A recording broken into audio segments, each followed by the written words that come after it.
First, you're going to start out by removing the 4 10mm coil pack bolts.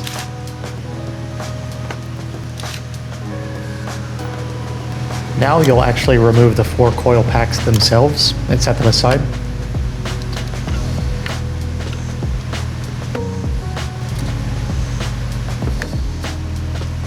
The tool you'll need is a 5/8 deep socket. This one is a magnetic one and it makes the job really easy.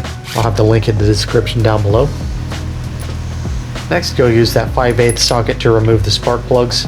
You don't need a driver here, but it certainly makes the process easier and faster.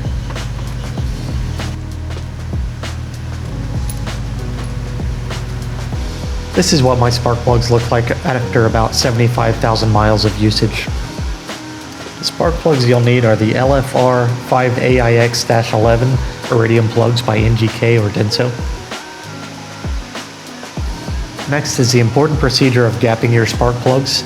They should be at 0.044 inches, so make sure and check this. It should be done from the factory, but it's a good thing to do this just to make sure.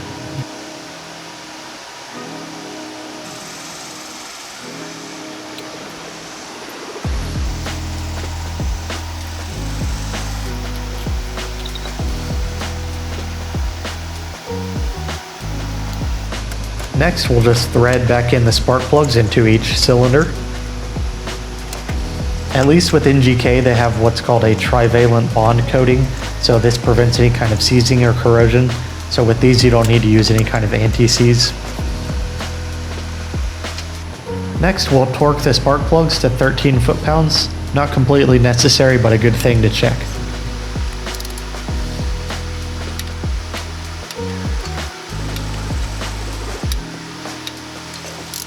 Next, you're going to just reinstall the 4 coil packs into their positions.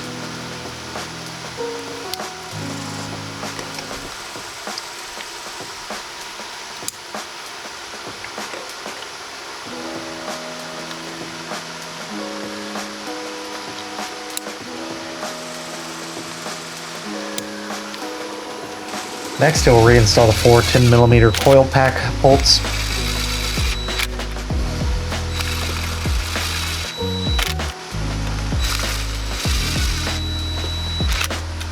And then reinstall your spark plug cover by a car guy's garage if you're lucky enough to have one, and then you're done.